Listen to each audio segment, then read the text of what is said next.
You ask Tiger to solve. This deals with linear equations with one unknown. The final result is q equals 11. Let's solve it step by step. Group all constants on the right side of the equation. Subtract 17 from both sides. Group like terms. Simplify the arithmetic.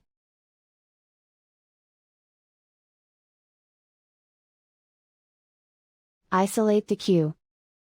Multiply both sides by -1. Remove the ones. Simplify the arithmetic. And so the final result is q equals 11.